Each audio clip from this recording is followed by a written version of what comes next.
No vídeo de hoje, a noite brasileira da Libertadores, a vergonhosa arbitragem no Maracanã. Tem que começar a análise de Flamengo e Estudiantes por aí. Não tem jeito. Absurda. Estranha. Vocês não acham? Vocês que viram o jogo?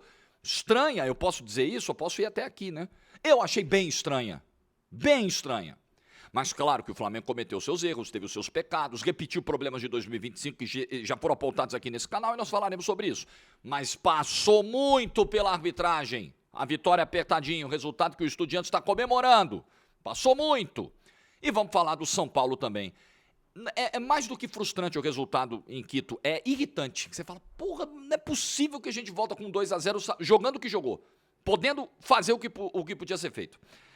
Mas é isso aí, é Libertadores, irmão. É altitude, é essas coisas todas. Like no vídeo, se inscreve, ativa o sininho, rumo a 440 mil inscritos por aqui. Boa sexta-feira para todo mundo. Atenção, você que quer aprender inglês, mais do que isso, você que precisa aprender inglês. Eu falo sempre aqui do Método BWay do professor Jonas, com uma promoção, escuta, promoção nessa semana, são 7 dias, começando a partir de hoje, aniversário do professor Jonas Bressan, grande abraço, domingo é aniversário dele, então nós vamos fazer uma promoção de hoje até a próxima sexta-feira, o curso BWay 2.0 sai de 697 por apenas R$ 297, derrubou mais da metade do preço, 57% off. É só durante esses 7 dias. Começa hoje. Então já corre para aproveitar. Eu deixei o link na descrição e também no comentário fixado. Método BWay para você aprender inglês no aniversário do professor Jonas com descontaço. O aniversário é do professor Jonas e quem ganha o presente é você. Muito bem. Vamos lá. Vamos começar falando aqui do jogo do Maracanã. Primeiro, antes de entrar na vexatória arbitragem do Andrés Rojas, né, o árbitro do jogo, eu acho que vale a gente destacar aqui o grande pecado que o Flamengo cometeu, ou os dois grandes pecados, não foi apenas um, os dois grandes pecados que o Flamengo cometeu no jogo de ontem. Um deles, a gente vem repetidas vezes abordando, discutindo, debatendo, apontando aqui no canal. Qual é o problema? Flamengo gera volume, cria oportunidades, tem domínio territorial, tem pressão em cima do adversário, deixa o adversário atordoado, pisa na área várias vezes, finaliza, mas a taxa de conversão, ela ainda é baixa diante do volume de oportunidades que o Flamengo gera. Claro, ninguém vai converter 100% das chances, mas o primeiro tempo de ontem, como sei lá, outros primeiros tempos do ano, outros muitos jogos, não é uma exceção. Em outros muitos momentos no ano, aconteceu o que nós vimos ontem. O Flamengo jogar para fazer 5 e fazer apenas 2. O Flamengo jogar para fazer 4 e fazer apenas 1. Esse é um problema repetido do Flamengo de 2025 que a gente vem abordando aqui. Ontem aconteceu de novo, porque vamos lá, eu tenho anotados aqui, o Flamengo faz o gol com 15 segundos, o gol do Pedro, depois tem uma finalização do Samuel Lino de fora da área, depois tem o gol aos 8 minutos, uma bela jogada do Samuel Lino, com o Ayrton Lucas cruzando e o Varela pegando a bola do outro lado, certo? Depois disso, o Flamengo teve, olha só, a quantidade de oportunidades aqui, 12 minutos, o Pedro, não vou considerar uma grande oportunidade, mas ele viu o Muslera adiantar, tentou fazer um gol do meio campo. Depois, passe do Arrascaeta, quase que saiu um golaço do Pedro. Quando ele dribla a marcação e finaliza cara a cara com o goleiro, o Muslera foi bem no jogo ontem. Depois, 28 minutos, finalização de primeira do Samuel Lino. Depois, passe do Arrascaeta para o Plata. Na verdade, o Lino é quem recebe do Arrascaeta, a bola para o Plata, o equatoriano invade, tenta a cavadinha e a bola vai para fora. Então, no primeiro tempo do Flamengo foram 10 finalizações, 2-0. Jogo para 4-5 no primeiro, 4-5, não sei. 3-4 no primeiro tempo, com certeza. Com certeza. E ainda tem a questão do pênalti no Lino, o trançapé existe, por mais que seja sutil, se o jogador está em velocidade, isso pode atrapalhar a movimentação, a corrida, a aceleração, desequilibrá-lo. O toque, ao que parece, é na linha, é um lance bem difícil. É um lance bem difícil, poderia ter sido marcado pênalti para o Flamengo, mas esse nem foi essa nem foi a principal vergonha da arbitragem. O principal vexame da arbitragem nem foi esse, né? Falaremos mais disso aqui. E aí o que acontece no segundo tempo? O Flamengo até volta criando no segundo tempo. O Flamengo volta para o segundo tempo, com 5 minutos já tinha tido uma chance do Lino, cara a cara, e depois um chute do Plata, fraco. O Estudiantes começou a amarrar o jogo. Além do Estudiantes se colocar um pouquinho mais na frente, o Estudiantes teve uma cabeçada no primeiro tempo do camarada que passou à direita, não teve mais nada. O Estudiantes se coloca um pouquinho mais à frente, as mudanças vão melhorando o time e o Estudiantes vai amarrando o jogo, irritando o Flamengo, tirando o Flamengo do eixo, coisa que time argentino sabe fazer muito bem e o Flamengo caiu nessa no segundo tempo. Então teve a queda de rendimento, você não vai conseguir repetir o nível físico do primeiro tempo durante os 90 minutos. Esse é outro grande problema, né, que é desencadeado pelo problema raiz, pelo problema central, que é não converter as chances, não ter uma conversão maior dessas chances, porque aí você não mata o jogo, fica sujeito a sofrer nos momentos em que você não vai conseguir ter a mesma dominância. E isso aconteceu ontem. E fica sujeito também a erros de arbitragem. A um erro de arbitragem ou uma falha individual, essas intercorrências do futebol, uma falha individual, um erro de arbitragem, alguma coisa que pode totalmente mudar a história do jogo. E aí, meu amigo, acontece a expulsão do Plata. O Estudiantes amarrando o jogo, chegando, começando a chegar, começando a tentar alguma coisa, e a expulsão do Plata foi no minuto 36. Cara, primeira coisa, esse protocolo de hoje, que só permite chamada de VAR em lances de expulsão com vermelho direto e não com o segundo amarelo, eu acho discutível. Acho bem discutível. Acho que a gente precisa falar mais sobre isso.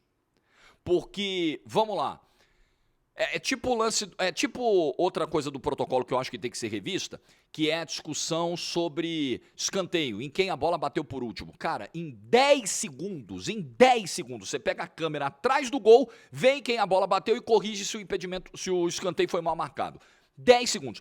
Basta ter um pouco de vontade para fazer. Aí eu não sei se a galera tem, né? Se tiver vontade para fazer, dá para fazer. Se tiver vontade para discutir esse protocolo e incluir também checagens em lance de segundo amarelo, eu acho que tem que checar. Sabe por quê? Porque o segundo amarelo é uma expulsão, meu Deus do céu. Ele resulta também numa expulsão. E se é flagrantemente equivocado esse segundo cartão amarelo, desculpa, não dá para ir até o final com essa decisão. Não tem como ir até o final com essa decisão. Não tem como. Mas fizeram isso. E aí, o cidadão que toma um chute... O Plata foi chutado pelo jogador do Estudiantes. Não é que ele chutou o cara. A imagem é muito nítida na repetição. Ele é chutado pelo jogador do Estudiantes e ele toma o cartão vermelho. Ele toma o segundo amarelo e toma o cartão vermelho. E o VAR não. O VAR não pode porque, puxa vida, né? Não dá para interferir porque esse é o protocolo. Precisamos discutir o protocolo. O protocolo do VAR, qualquer tipo de protocolo, ele não é um negócio imutável. Assim que ele foi desenhado, será assim até o fim da vida, ninguém mexe mais. Não, precisamos discutir. É um absurdo você deixar prosperar, você deixar seguir, você deixar consolidar uma decisão flagrantemente equivocada. Fora, assim, a própria aplicação de cartões, não só esse do Plata, o Román Gomes, o lateral argentino dos caras, meteu a porrada o segundo tempo inteiro. Nada. E ainda tem a história, que ontem muita gente falou sobre isso, que o quarto árbitro, o seu John Ospina, teria passado recomendações para o técnico do Estudiantes, essa informação teria saído na transmissão da ESPN, para avisar que, olha, o cara tá chegando duro aí, tá dando entradas duras, eu acho melhor você tirar o camarada. Cara, isso é escandaloso. Isso é escandaloso. Eu não sei se a Conmebol tem o interesse de evitar uma nova final brasileira. Eu não posso ser leviano de chegar aqui e dizer o árbitro já foi encomendado ontem para ferrar o Flamengo e impedir uma final brasileira esse ano. Não tenho elementos para afirmar isso. Mas o que eu posso dizer é que eu achei a arbitragem estranhíssima, cheirando mal, muito mal. Isso ficou claro. Para mim, no segundo tempo, então, a expulsão do Plata é um...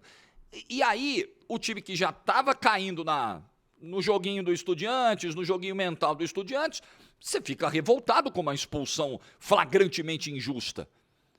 E aí o time dos caras cresce. E o Estudiantes só conseguiria, de uma única forma, fazer um gol do Flamengo ontem. Na bola parada e com o jogo entrando num modo meio aleatório. Aconteceu. A expulsão, o Flamengo já não estava fazendo um bom segundo tempo. A expulsão irrita ainda mais, deixa o jogo num nível de aleatoriedade. Bola parada, golzinho dos caras. Bola levantada na área, chute, desvio, gol. Só assim para o Estudiantes fazer gol ontem no Maracanã. Então os caras levam um resultado maravilhoso. Espetacular para eles, espetacular. Os caras vão lotar o estádio quinta-feira, vão cheio de esperança. Ainda acho que passa o Flamengo, porque o Estudiantes vai ter que, em algum momento, eu não acho que o Estudiantes vai chegar e vai querer se impor desde o primeiro minuto contra o Flamengo. Eu acho que ele vai amarrar o jogo, ele vai encher o saco, ele vai cozinhar o 0x0 enquanto der para tentar uma bolinha do 1x0 e levar para os pênaltis. Acho que será assim, porque ele sabe que se ele for encarar o Flamengo, se ele for sair, ele vai tomar, pela qualidade que o Flamengo tem. Então, eu acho que será essa a configuração do jogo. Mas no momento em que ele precisar sair para achar essa bola, o Flamengo tem qualidade suficiente para espetar, fazer um gol e se tranquilizar. E tentar ter um início avassalador como teve ontem. Porque aí é tipo o que o Palmeiras fez na quarta-feira. Você faz um gol com 5 minutos, você cala o Monumental de Núñez inteiro, você esfria. Baixou. Os caras estavam, pá!